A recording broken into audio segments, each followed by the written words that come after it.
السلام عليكم ورحمة الله وبركاته. إن الحمد لله نحمده ونستعينه ونعوذ بالله من شرور أنفسنا ومن سيئات أعمالنا. من يهده الله فلا مضل له ومن يضلل فلا هادي له، وأشهد أن لا إله إلا الله وحده لا شريك له، وأشهد أن محمدا عبده ورسوله أرسله بالحق بشيرا ونذيرا وداعيا إلى الله بإذنه وسراجا منيرا. أما بعد، أعوذ بالله من الشيطان الرجيم. بسم الله الرحمن الرحيم.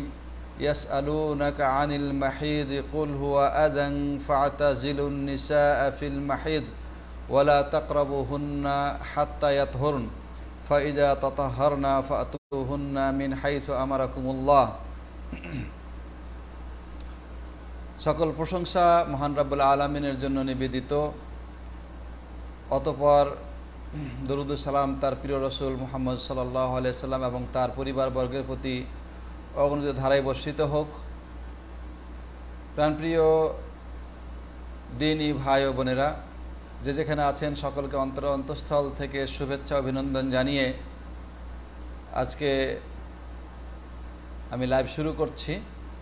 তো আজকে লাইভের বিষয়বস্তু আপনারা ইতিমধ্যে জেনেছেন যে তাহারাত বা পবিত্রতা, এবং পবিত্রতার একটি গুরুত্বপূর্ণ দিক যেটা আমাদের নারীদের সাথে সম্পৃক্ত, আমাদের স্ত্রী, আমাদের মা বোন যারা আছেন তাদের সাথে সম্পৃক্ত। তো এই বিষয়টি যেহেতু কোরআনে আল্লাহ তাআলা আলোচনা করেছেন এবং বুখারী মুসলিম সহ অধিকাংশ হাদিস গ্রন্থে এই সম্পর্কে আলোচনা এসেছে, তো এই জন্যে এই মাসালা আমাদের জানা জরুরি। আর আমরা যেহেতু আগে বলেছি যে আল্লাহ সুবহানাহু ওয়া তাআলা পবিত্রতা ব্যতীত কারো ইবাদত কবুল করবেন না, তো এজন্যে যেহেতু এটা পবিত্রতার একটা মাসালা, এজন্যে এই পবিত্রতার বিষয়টা আমাদের জানা দরকার। আমাদের নারীদের জানা সবচেয়ে বেশি জরুরি। আর নারীদেরকে জানানোর জন্য আমাদের পুরুষদেরকে সে সম্পর্কে জানতে হবে, যাতে করে আমরা আমাদের নারীদেরকে আমরা শেখাতে পারি। নারীরা যদি পুরুষদের কাছ থেকে সরাসরি, যেমন এখন মিডিয়ার মাধ্যম দিয়ে তারা জানতে পারছে বা শিখতে পারছে, যদি এরকম সুযোগ থাকে, না হলে তারা তাদের পুরুষদের কাছ থেকে বিষয়টা জানবে, যাতে করে তারা পবিত্রতা অর্জন করতে পারে এবং তাদের ইবাদতগুলো সেভাবে হয় যেভাবে আল্লাহ তাআলা কবুল করেন। তো হায়েজ, নেফাস, ইস্তেহাজা, এখানে তিনটা বিষয় আছে। নারীদের প্রত্যেক মাসে স্বাভাবিক স্রাব, তারপরে সন্তান প্রসবোত্তর স্রাব, আরেকটা হচ্ছে যেটা অসুখের কারণে নারীদের যে স্রাব হয় এবং সেটা কন্টিনিউ চলতে থাকে, এটাকে ইস্তেহাজা বলা হয়। তো এই তিনটা বিষয় নিয়ে আমি আলোচনা করব। আর আল্লাহ সুবহানাহু ওয়া তাআলা এ সম্পর্কে সূরা বাকারা 222 নম্বর আয়াতে আল্লাহ তাআলা ইরশাদ করেছেন যে আল্লাহ বলেন, ইয়াসআলুনাকা আনিল মাহিদ, যে ওরা আপনাকে জিজ্ঞাসা করে মাহিদ সম্পর্কে বা ঋতু সম্পর্কে, নারীদের ঋতুস্রাব সম্পর্কে। তো আল্লাহ তার জবাব দিয়ে বলছেন, কুল, আপনি বলে দিন, হুয়া আযান, এটা একটা নাপাক জিনিস। ফাতাজিলুন নিসা ফিল মাহিদ, যখন নারীদের এই নাপাকিটা দেখা যাবে তখন তোমরা নারীদের সংসর্গ থেকে দূরে থাকো। ওয়ালা তাকরাবুহুন্না হাত্তা ইয়াতহুরন, এবং তাদের নিকটবর্তী হয়ো না যতক্ষণ তারা পবিত্র না হয়। ফাইজা তাতাহারনা, যখন তারা পবিত্র হয়ে যাবে, ফাতুহুন্না মিন হাইসু আমারাকুমুল্লাহ, আল্লাহ তাদের সাথে মিলিত হওয়ার জন্য যে আদেশ করেছেন, যে নিয়ম নির্ধারণ করে দিয়েছেন, সে অনুযায়ী তাদের সাথে মিলিত হবে। তাহলে আল্লাহ সুবহানাহু ওয়া তাআলা এখানে ঋতুর বা হায়েজের একটা নিয়ম বাতলিয়ে দিয়েছেন। তো আমরা এই বিষয় নিয়ে একটু বিস্তারিত আলোচনা করতে চাই। সেটা হচ্ছে এই যে হায়েজ কাকে বলে, সর্বোচ্চ কোন বয়সে নারীরা ঋতুবতী হতে পারে এবং সর্বনিম্ন কোন বয়সে ঋতুবতী হয়, আর কতদিন ঋতুটা থাকে, এবং কখন সর্বোচ্চ কতদিন থাকতে পারে, কখন শুরু হয়, কখন থাকতে পারে, এবং এই অবস্থায় যখন ঋতু হয়ে যাবে একজন নারীর, তখন তার জন্য কি কি করণীয়, কি কি বর্জনীয়, এই বিষয়গুলো আমরা আলোচনা করব আজকে ইনশাআল্লাহ। প্রাণপ্রিয় ভাই বন্ধুগণ, প্রথমত হায়েজ বা ঋতু বলা হয় যে নারীদের গর্ভাশয় থেকে যে স্বাভাবিক স্রাব, সৃষ্টিগতভাবে যে ব্লাড আসে, রক্ত আসে, সেটা কোনো অসুস্থতার কারণে নয় বা কোনো আঘাতজনিত কারণে নয়। এই স্রাবটাকে বা এই রক্তটাকে হায়েজ বলা হয়। আর এটা যদি সন্তান প্রসবের কারণে আসে তাহলে এটাকে নেফাস বলা হয়। আর যদি এ ধরনের রক্ত আসে আর চলতেই থাকে, বন্ধ না হয়, তাহলে ওটাকে ইস্তেহাজা বলা হয়। তো আমি নেফাস এবং ইস্তেহাজা নিয়ে একটু পরে আলোচনা করব। আমি এখন হায়েজ নিয়ে আলোচনা করছি, যে সেটা একজন নারী সর্বনিম্ন কত বছর বয়সে তার ঋতু হতে পারে। এই ব্যাপারে ওলামাদের মধ্যে ইখতিলাফ রয়েছে। আয়েশা রাদিয়াল্লাহু তাআলা আনহা থেকে তিরমিজিতে একটি বর্ণনা রয়েছে, তিনি বলেছেন যে একজন নারী যখন 9 বছর বয়স হয়ে যাবে, তখন সে ঋতুবতী হয়ে যেতে পারে বা হয়ে যাবে। তাহলে উনি আয়েশা সিদ্দিকা রাদিয়াল্লাহু তাআলা আনহার এই বর্ণনা অনুযায়ী যে 9 বছর হচ্ছে নারীদের ঋতুর বয়স। এজন্য দেখা যায় যে আয়েশা রাদিয়াল্লাহু তাআলা আনহা এর বিবাহ হয়েছিল 6 বছর বয়সে, এবং উনি রাসূল সাল্লাল্লাহু আলাইহি ওয়াসাল্লামের সাথে সংসার শুরু করেছিলেন 9 বছর বয়সে। তার মানে 9 বছর বয়সে ওনার ঋতু হয়ে গেছিল। তো এটা জরুরি নয় যে 9 বছর বয়সে একজন নারীর ঋতু হবে, এর চাইতে কমেও হয়ে যেতে পারে। যদি শরীর স্বাস্থ্য ভালো হয় হতে পারে, আবার এই বয়সে নাও হতে পারে, হয়তো আর একটু পরে হবে, 10, 11, 12, 13 এরকমও দেখা যায়। তার মানে যখন ঋতু দেখা যাবে তখন সে ঋতুবতী হয়েছে এবং সে তখন বালেগ হয়েছে, প্রাপ্তবয়স্ক হয়েছে বলে ধরে নিতে হবে। আর সর্বোচ্চ 50 বছর পর্যন্ত সাধারণত নারীদের ঋতু হয়ে থাকে, অর্থাৎ 50-এর পরে অধিকাংশ নারীর ঋতু স্রাব বন্ধ হয়ে যায়। এটা অধিকাংশ ক্ষেত্রে, কিন্তু 50-এর পরে হয় না এটা কিন্তু নয়। অনেকে দেখা যায় যে 50-এর পরেও কিন্তু হয়ে থাকে। সুতরাং অধিকাংশ সময়টা হচ্ছে এরকম নিচে 9 বছর, উপরে 50 বছর।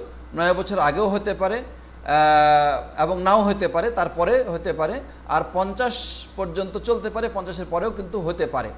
তো যেহেতু এটা সম্ভাবনা রয়েছে, এজন্যে হাদিস কোরআনে যা আছে যে ইয়াসআলুনাকা আনিল মাহিদ, ওরা আপনাকে ঋতু সম্পর্কে জিজ্ঞাসা করে, আপনি বলুন যে ঋতু যখনই দেখা যাবে তখন তার এই হুকুম। ঋতুটা যখন দেখা যাবে তখনই এই হুকুমগুলো প্রযোজ্য হবে, যেগুলো আমরা একটু পর আলোচনা করছি। আচ্ছা, যখন একজন নারীর ঋতু হবে বা হায়েজ হবে, তখন সর্বনিম্ন কতদিন স্থায়ী থাকতে পারে এবং সর্বোচ্চ কতদিন স্থায়ী থাকতে পারে, এ ব্যাপারেও ফিকাহবিদদের মাঝে ইখতিলাফ রয়েছে। কেউ বলেছেন যে সর্বনিম্ন 1 দিন 1 রাত এবং সর্বোচ্চ 15 দিন পর্যন্ত হতে পারে।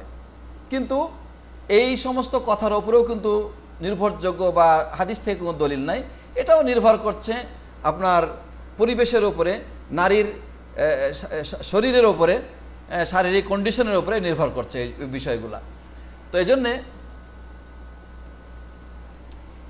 এজন্যে এমনও হতে পারে যে এর চাইতে বেশিও হতে পারে, এর চাইতে কমও হতে পারে। এজন্যে যে হাদিসে নারীদের ঋতুর যে স্রাব যে বের হয় তার একটা গুণাগুণ বৈশিষ্ট্য বর্ণনা করে দেওয়া হয়েছে। সেখানে 3টা বৈশিষ্ট্যের কথা হাদিসে উল্লেখ আছে। একটা হচ্ছে যে ঋতুর যে রক্তটা বের হবে এটা কিছুটা কালো বর্ণের হবে।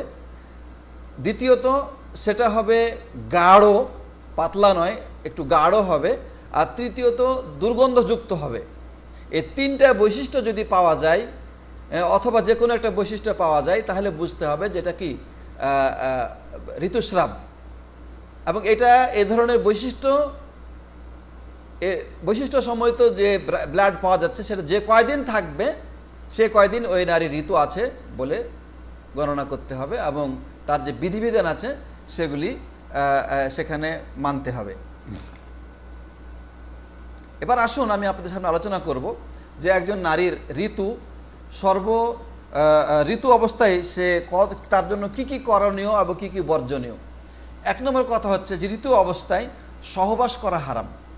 তার যদি স্বামী থাকে তাহলে তার জন্য সহবাস করা কি হারাম। আল্লাহ তাআলা বলেছেন যে ফাতাজিলুন নিসা ফিল মাহিদ, ঋতু অবস্থায় তোমরা নারীদের সহবাস থেকে দূরে থাকো। এখানে সহবাসের কথা বলা হয়নি, আল্লাহ বলছেন যে নারীদের থেকে দূরে থাকো। ওয়ালা তাকরাবুহুন্না, তোমরা তাদের নিকটবর্তী হও না, হাত্তা ইয়াতহুরন, যতক্ষণ তারা পবিত্র না হয়। ফাইজা তাতাহহারনা, যখন তারা পবিত্র হবে, ফাতুহুন্না মিন হাইসু আমারাকুমুল্লাহ, তখন তাদের সাথে তোমরা সহবাস করো যেভাবে আল্লাহ তোমাদের আদেশ করেছেন। ইন্নাল্লাহা ইউহিব্বুত তাওয়াবিন ওয়া ইউহিব্বুল মুতাতাহহিরিন, নিশ্চয়ই আল্লাহ তওবাকারী এবং পবিত্রতা অর্জনকারীদেরকে ভালোবাসেন। তাহলে এই আয়াতে নারীদের থেকে দূরে থাকতে বলা হয়েছে। দেখুন, ইহুদি ধর্ম এবং খ্রিস্টান ধর্ম এবং ইসলাম ধর্মের মধ্যে এই ক্ষেত্রে 3 রকম বিধান। ইহুদি ধর্ম নিয়ম ছিল যে নারীদের যদি ঋতু হইতো তাহলে তাদের সাথে সহবস্তা দূরের কথা, একসাথে এক বিছানায় থাকা, তাদের সাথে দেখা করা, স্পর্শ করা, এক প্লেটে খাওয়া, এগুলি সম্পূর্ণ নিষেধ ছিল এবং আলাদা একটা ঘরে তাকে রাখার নিয়ম ছিল। এটা ইহুদি ধর্মে, মুসা আলাইহিস সালামের ধর্মে। আর ইনজিলের ধর্মে বা ঈসা আলাইহিস সালামের ধর্মে নারীদের যখন ঋতু হইতো তখন তার জন্য কোনো কিছু নিষেধ ছিল না, সবই জায়েজ ছিল। আর ইসলাম ধর্মে বিষয়টা হচ্ছে মধ্যপন্থা। আল্লাহ নবী সাল্লাল্লাহু আলাইহি সাল্লাম বলেছেন যে ইসনাউ কুল্লা শাই ইল্লা নিকাহ, যখন নারীদের ঋতু হয় তখন তোমরা তার সাথে যৌনাঙ্গের সহবাস ব্যতীত সবকিছু করতে পারো। তাহলে আলিঙ্গন, স্পর্শ, একসাথে ছুঁয়ে থাকা সবই করা যাবে, শুধু যৌনাঙ্গে সহবাস করা যাবে না। এটা হচ্ছে ইসলামের বিধান, মধ্যপন্থা, একদম কড়াকড়ি বাড়াবাড়িও নয় আর একদম শিথিলতাও নয়। তাহলে আমরা বুঝতে পারলাম যে এটা আল্লাহ তাআলা নিষেধ করেছেন। এখন কোনো মানুষ যদি সহবাস করে তাহলে তার করণীয় কি? প্রথম কথা হলো, কেউ যদি সহবাস করে ফেলে ঋতু অবস্থায় তাহলে সে গুনাহগার হবে। এটা কাবিরা গুনাহ, কোরআন লঙ্ঘন করেছে, হাদিস লঙ্ঘন করেছে, সে কাবিরা গুনাহে লিপ্ত হয়েছে। তাহলে তাকে কি করতে হবে? তওবা করতে হবে। 2 নম্বর কথা হচ্ছে এই যে সে এটার জন্য একটা কাফফারা দিবে। অনেকে বলেছেন বা একটা হাদিস আছে যে সেটা কাফফারা দিবে, যে সে 1 দিরহাম অথবা অর্ধ দিরহাম পরিমাণ টাকা বা সম্পদ সে কাফফারা হিসেবে দিবে। কিন্তু সবচেয়ে বড় কথা হচ্ছে তাকে কি করতে হবে? তওবা করতে হবে। এটি হচ্ছে সবচেয়ে বড় তার জন্য করণীয়। এর হলো 1 নম্বর কথা যে ঋতু অবস্থায় ঋতুবতী নারীর সাথে সহবাস করা হারাম। 2 নম্বর, যে নারী ঋতু হয়েছে তার নামাজ পড়া হারাম। আর 3 নম্বর হচ্ছে যে তার জন্য সিয়াম পালন করা হারাম। আচ্ছা, তো যে কয়দিন তার ঋতু থাকবে সে কয়দিন নামাজ পড়া হারাম, নামাজ পড়লেও হবে না, রোজা রাখাও হারাম, রোজা রাখলেও হবে না, রাখে যদি সে গুনাহগার হবে। আচ্ছা, কিন্তু ঋতু শেষ হয়ে গেলে, রমজান শেষ হয়ে গেলে পরে তাকে ওই দিনগুলো কাজা আদায় করতে হবে, কিন্তু নামাজের কাজ আদায় করতে হবে না। আপনি হয়তো প্রশ্ন করতে পারেন যে রোজার কাজা আদায় করতে হবে, নামাজের কাজা আদায় করতে হবে না, এটা কেমন কথা? তাহলে কি নামাজের চেয়ে রোজার গুরুত্ব বেশি? না, এটার জন্য এটা নয়, বরং এটা হচ্ছে ইসলাম একটা যৌক্তিক এবং সহজ ধর্ম। সেই হিসাবে নামাজকে কাজা করার বিষয়টা মানে শিথিলতা করা হয়েছে, ক্ষমা করে দেওয়া হয়েছে। কিন্তু রোজাটা একজন মানুষ যে পরে 11 মাস তার সময় আছে, তো 6 দিন বা 7 দিন বা 8 দিন বা 10 দিন তার যদি রোজা ভঙ্গ হয় তাহলে এই 11 মাসের মধ্যে তার এই রোজা রাখা কি অসম্ভব হবে? কখনোই সমস্যা হবে না এবং তার পক্ষে সম্ভব হবে। এজন্য এই রোজাকে কাজা করতে বলা হয়েছে। কিন্তু নামাজ, একজন নারী যদি 7 দিন বা 8 দিন ঋতু থাকে, তার 8 দিন যদি হয় তাহলে 5 8 40 ওয়াক্ত নামাজ। তো 40 ওয়াক্ত নামাজ কাজা আদায় করা একজন নারীর জন্য নিঃসন্দেহে কষ্টকর। তার যদি স্বামী থাকে, তার যদি সন্তান থাকে, তার তো সংসার আছে, সংসারের মানে কাজকাম আছে, তার পক্ষে এতগুলো নামাজ অবশ্যই কাজা আদায় করা সম্ভব নয়।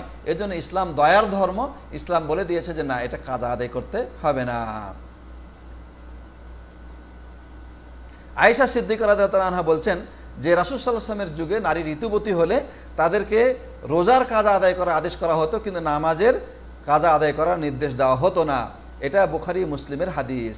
তাহলে গেল এই 3 নম্বর কথা, নামাজ পড়া যাবে না, রোজা করা যাবে না। 4 নম্বর কথা হচ্ছে যে ঋতুবতী নারী পবিত্র কোরআন স্পর্শ করবে না, তার কোরআন স্পর্শ করা যাবে না, অর্থাৎ কোরআন হাতে নেওয়া যাবে না। তবে তেলাওয়াত করতে পারবে কিনা এই ব্যাপারে ওলামাদের মধ্যে ইখতিলাফ আছে, কিন্তু বিশুদ্ধ মত হচ্ছে যে ঋতু অবস্থায় নারীরা কোরআন তেলাওয়াত করতে পারবে, কেননা কোরআন তেলাওয়াতের নিষেধাজ্ঞার ব্যাপারে সহিহ কোনো হাদিস বর্ণিত হয়নি। এই গেল 4 নম্বর কথা। 5 নম্বর কথা হচ্ছে যে নারীদের জন্য, ঋতুবতী নারীর জন্য কাবা ঘরের তওয়াফ করা হারাম, কাবা ঘরের তওয়াফ করা হারাম। রাসূল সাল্লাল্লাহু আলাইহি ওয়াসাল্লাম যখন বিদায় হজে এসেছিলেন তার স্ত্রীদেরকে নিয়ে এবং সাহাবীদেরকে নিয়ে, তখন আয়েশা রাদিয়াল্লাহু তাআলা আনহা ঋতুবতী হয়ে গেছিলেন এবং তিনি কান্না করছিলেন। তখন রাসূলুল্লাহ সাল্লাল্লাহু আলাইহি ওয়াসাল্লাম তাকে বলেছিলেন যে ইফআলি মা ইয়াফআল হাজ গায়রা আল্লা তাতুফি বিল বাইতি হাত্তা তাতহুরি, যে হাজিরা যে সমস্ত কার্যকলাপ করে তুমি তাই করো, কিন্তু তুমি আল্লাহর ঘরের তওয়াফ করো না, আল্লাহর ঘরে তওয়াফ করো না, যখন তুমি পবিত্র হবে তখন তুমি তওয়াফ করো। তো এটা হাদিস বুখারী মুসলিমে বর্ণিত হয়েছে। এ দ্বারা বোঝা যায় যে কাবা ঘরে তওয়াফ ঋতুবতী নারীর জন্য করা হারাম। এগুলো 5 নম্বর।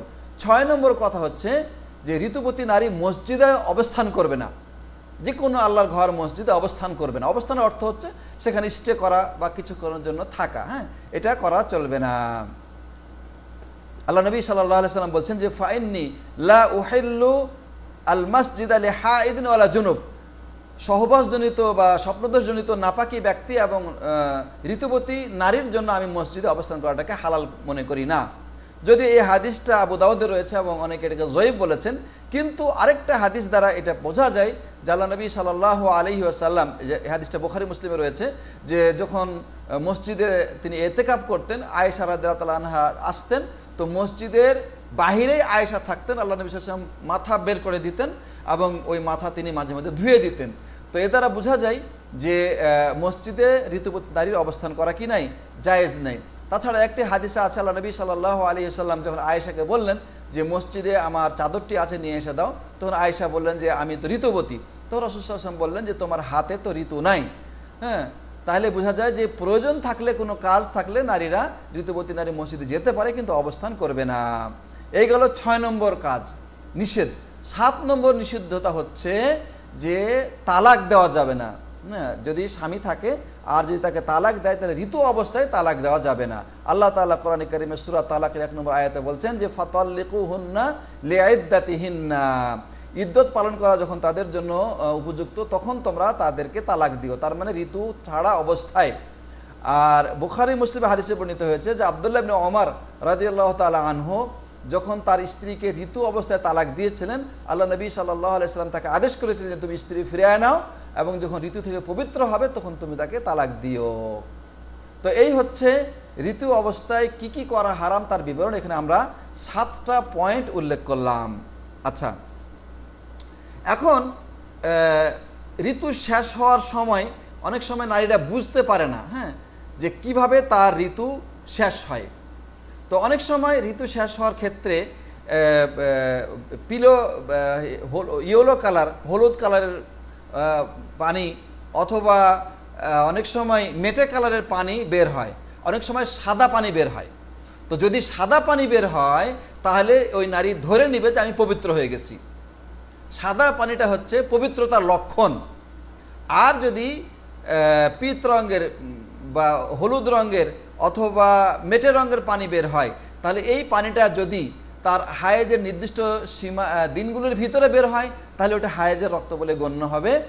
আর যদি সেটা নির্দিষ্ট হায়েজের সময়সীমা পার করে দেওয়ার পরে বের হয় তাহলে সেটা আপনার হায়েজের মধ্যে গণনা হবে না। পবিত্র হওয়ার 2টি আলামত রয়েছে। একটি হচ্ছে যে মানে সাদা স্রাব বের হওয়া, আরেকটা হচ্ছে যে শুকনো হয়ে যা, তুলা বা টিস্যু বা ন্যাকড়া ইত্যাদি প্রবেশ করে যদি দেখে যে সেখানে কোনো কিছু নাই, শুকনা অবস্থায় পাওয়া গেছে, তাহলে সে পবিত্র হয়ে গেছে এবং এখন সে পবিত্রতার পরে যা করণীয় সেটা সে করবে। এখন একজন নারী যখন পবিত্র হয়ে যাবে, তার স্রাব বন্ধ হয়ে যাবে, তখন তার করণীয় কি? 1 নম্বর কাজ হচ্ছে যে এর মাধ্যমে সে পবিত্র হয়ে গেছে, এখন তাকে গোসল করতে হবে, যেভাবে ফরজ গোসল করতে হয় ঠিক সেভাবে গোসল করতে হবে, এটা 1। 2 নম্বর হচ্ছে যে ঋতুর মাধ্যমে, হায়েজ হওয়ার মাধ্যমে একজন নারী প্রাপ্তবয়স্ক হয়েছে এটা বোঝা যাবে। 3 নম্বর কথা হচ্ছে যে ঋতু হলে একজন নারীর কি ইদ্যত পালনের বিষয়টা বোঝা যাবে। আল্লাহ বলছেন ওয়াল মুতাল্লাকাতু ইয়াতারাব্বাসনা বিআনফুসিহিন্না সালাসাতা কুরু, যে একজন নারী যখন তালাক প্রাপ্ত হয় তখন তার কতদিন ইদ্যত পালন করবে?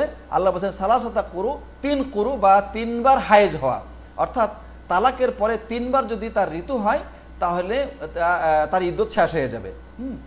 আর একটা হচ্ছে যে এই হায়েজের মাধ্যমে নারীর গর্ভে কোনো বাচ্চা নাই, সন্তান নাই, এটা প্রমাণ হবে। মনে করেন যে নারী যদি খোলা তালাক নেয়, যদি খোলা মানে নারীর পক্ষ থেকে আবেদনের প্রেক্ষিতে তালাক হয়, এটাকে খোলা তালাক বলে, তাহলে এটার ইদ্যত হচ্ছে মাত্র 1 হায়েজ। তার মানে নারী যদি একবার ঋতুবতী হয়ে যায় তাহলে তার গর্ভে কোনো বাচ্চা নেই, এটা প্রমাণ হয়ে যাবে। তো এই হচ্ছে ঋতু হলে একজন নারীর বিধিবিধান। এখানে একটা বিষয় হচ্ছে এই যে সূর্য ডোবার আগে, সূর্য অস্ত যাওয়ার আগে যদি একজন নারী পবিত্র হয় তাহলে ওই দিনের জোহর এবং আসর তাকে পড়তে হবে। এমনিভাবে মধ্যরাতের পূর্বে যদি সে পবিত্র হয় তাহলে তাকে ওই রাতের মাগরিব এবং এশা সালাত আদায় করতে হবে। এবং এটা সতর্কতার জন্য 3 ইমাম আহমদ, ইমাম শাফি, ইমাম মালিক এবং ইবনে তাইমিয়া সহ আরো অনেক আলেম এই মন্তব্য করেছেন। যদিও ইমাম আবু হানিফা এই মন্তব্যের বিপরীত মন্তব্য করেছেন, যে তিনি বলেছেন যে শুধু ওই ওয়াক্তের নামাজটাই পড়বে, আগেরটা পড়া দরকার নাই। তো এই হচ্ছে ঋতু সংক্রান্ত বা হায়েজ সংক্রান্ত কিছু আলোচনা। আর নেফাসের বিষয়টা ঠিক এরকমই, তবে এটা হচ্ছে সন্তান প্রসবের আলামত সহ যে স্রাব বের হয় সেটাকে নেফাস বলা হয়। সন্তান প্রসব এর সময় যে ব্লাডটা যায় সেটাকে কি বলা হয়? নেফাস বলা হয়। তো এই নেফাস এর সর্বনিম্ন সীমা কোনো সীমা নাই, উচ্চ সীমা আছে। অর্থাৎ উচ্চ সীমা হচ্ছে 40 দিন। একজন নারীর সর্বোচ্চ 40 দিন পর্যন্ত নেফাসের স্রাব, সন্তান প্রসবের পরে 40 দিন পর্যন্ত রক্তস্রাব যেতে পারে। আর এর নিচে কোনো সীমা নাই, অর্থাৎ এর নিচে যে কোনো সময় স্রাব বন্ধ হয়ে যেতে পারে। তো যখন বন্ধ হয়ে যাবে তখন সে পবিত্র হয়ে গেল, গোসল করে তার জন্য নামাজ, স্বামী সহবাস, রোজা ইত্যাদি সব বৈধ হয়ে যাবে। আর যদি না হয়, এভাবে চলতেই থাকে, তাহলে সর্বোচ্চ 40 দিন পর্যন্ত চলবে। 40 দিনের পরে যেন আর না যায়। তার মানে 40 দিনের পরে যদি স্রাব দেখা যায় বা রক্ত দেখা যায় তাহলে বুঝতে হবে সেটা কি ইস্তেহাজা হয়ে গেছে বা রোগ হয়ে গেছে। যে রোগের বিষয়ে আমি একটু পরে বলতেছি। উম্মে সালামা রাদিয়াল্লাহু আনহা বলছেন যে রাসূল সাল্লাল্লাহু আলাইহি ওয়াসাল্লামের জামানায় নেফাস, যে নারীর সন্তান প্রসবের পরে নেফাস হয় তাকে 40 দিন পর্যন্ত অপেক্ষা করতে বলা হয়েছে। 40 দিন পর্যন্ত। এখন আমাদের সমাজে অনেকে আছে যে 40 দিন আগে স্রাব বন্ধ হইলেও উনি নামাজ পড়ে না, রক্ত বন্ধ হয়ে গেলেও নামাজ পড়ে না, ওই 40 দিন এখনো হয়নি, নামাজ পড়া যাবে না। এটা ভুল কথা। অনেক নারী আছে কি সন্তান প্রসবের পরে 8-10 দিন না যাইতে উনি ওই যে এক ধরনের ট্যাবলেট বা ঔষধ আছে বা ইনজেকশন আছে, এগুলি ব্যবহার করার মাধ্যমে স্রাবকে বন্ধ করে দেয়। তো যদি এটা করে তাতেও কোনো অসুবিধা নাই, যদি শারীরিক কোনো ক্ষতি না হয়, কোনো অসুবিধা নাই, তবে তাকে নামাজ পড়তে শুরু করতে হবে, পবিত্র হয়ে নামাজ পড়া শুরু করতে হবে। 40 দিন পর্যন্ত অপেক্ষা করা যাবে না। আরেকটা কথা হলো এই যে হায়েজ অবস্থায় যে সমস্ত কাজগুলো করা হারাম, নেফাস হলেও ওই সমস্ত কাজগুলো করা কি হারাম। তো এই গেল আপনার নেফাসের বিষয়ে আলোচনা। এবার আমি ইস্তেহাজা নিয়ে আলোচনা করব। ইস্তেহাজা কাকে বলা হয়? ইস্তেহাজা বলা হয় যে সমস্ত নারীদের রক্ত প্রদর হয়, এক প্রকার রোগ আর কি, যে রক্ত বের হতেই থাকে, চলতেই থাকে, রক্ত বন্ধ হচ্ছে না। তো এরকম যদি হয় তাহলে এটা স্বাভাবিক নয়, এটা অস্বাভাবিক বিষয়, অসুখ এটা। তো এই অসুস্থতার কারণে কিন্তু নামাজ বাদ দেওয়া যাবে না, রোজা বাদ দেওয়া যাবে না, এমনকি স্বামী সহবাসও নিষিদ্ধ নয়। আচ্ছা, এখন কিভাবে কাজগুলি হবে, কিভাবে বোঝা যাবে? ঠিক আছে, তো যাদের যে সমস্ত নারীর ইস্তেহাজা হয় বা রক্ত প্রদর হয় তারা 3 ভাগে বিভক্ত। এরকম যে ওই ইস্তেহাজা বা ওই রোগটা হওয়ার আগে ওই নারী জানতেন যে তার ঋতুর দিন কয় দিন এবং মাসের কোন তারিখ থেকে শুরু হয়। মনে করেন যে তার ঋতু শুরু হবে অক্টোবর মাসের 3 তারিখ থেকে এবং চলবে 5 দিন, ঠিক আছে, এটা তার জানা আছে। তো যেই মাসে তার এইভাবে অতিরিক্ত স্রাব শুরু হয়েছে বা রক্ত প্রদর শুরু হয়েছে, সে আগের জানা অনুযায়ী মাসের 3 তারিখ থেকে নিয়ে 5 দিন পর্যন্ত সে ঋতু মনে করে ঋতুর দিনগুলিতে নামাজ এবং রোজা বাদ দিবে। দিয়ে ওই 5 দিন যখন শেষ হয়ে যাবে তখন রক্ত চলতে থাকলেও সে নিজেকে পবিত্র হিসাবে নামাজ রোজা ইত্যাদি আদায় করবে।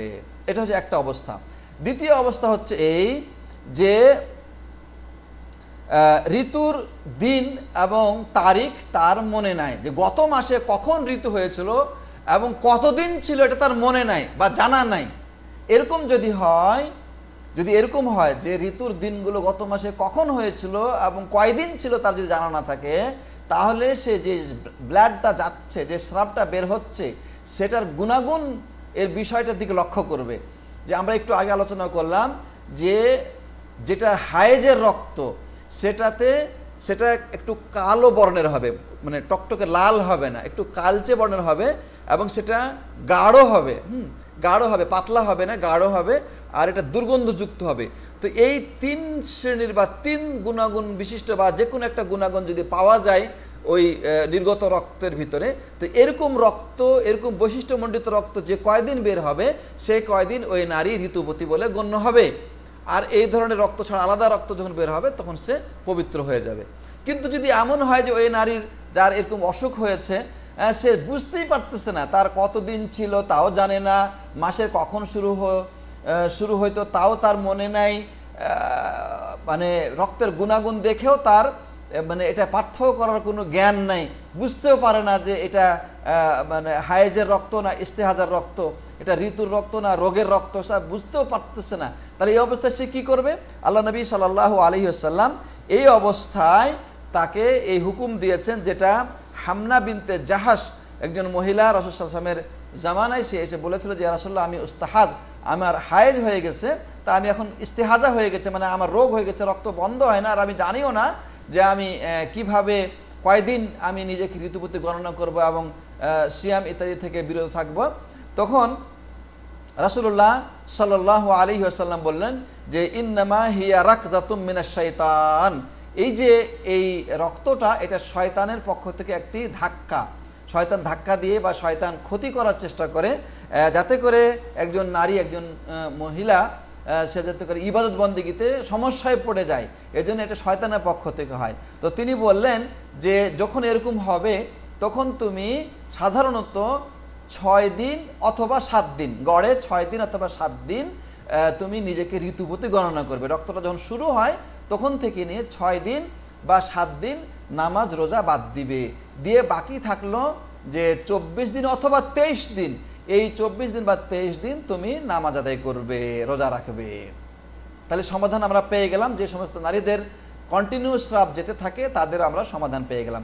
এখন যেই নারীর এরকম স্রাব হয় উনি কিভাবে পবিত্রতা অর্জন করবেন, কিভাবে নামাজ পড়বেন, তার আলাদা একটা নিয়ম আছে। সেটা হচ্ছে এই যে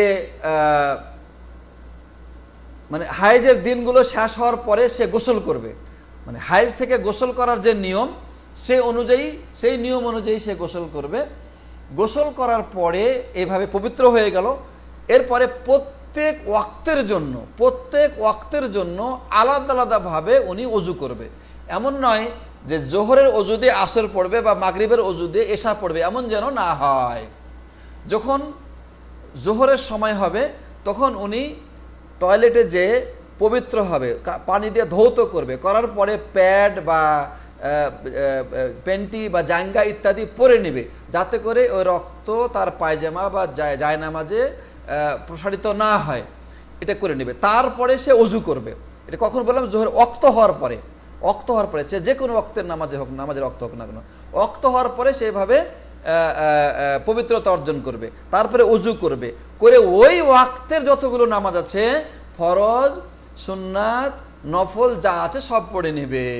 পড়ে নেওয়ার পরে যখন ওয়াক্ত পার হয়ে গেল তার ওযুও শেষ হয়ে গেল। এর পরের ওয়াক্ত যখন সে আসবে তখন আবার ওই একই নিয়মে আগে টয়লেট করে সে পবিত্র হয়ে নেবে, হয়ে নেওয়ার পরে প্যান্টি বা প্যাড ইত্যাদি পরবে, তারপরে উজু করবে, উজু করে ওই ওয়াক্তের যাবতীয় নামাজ সে আদায় করবে। এইভাবে প্রত্যেক সময় করতে হবে, ঠিক আছে?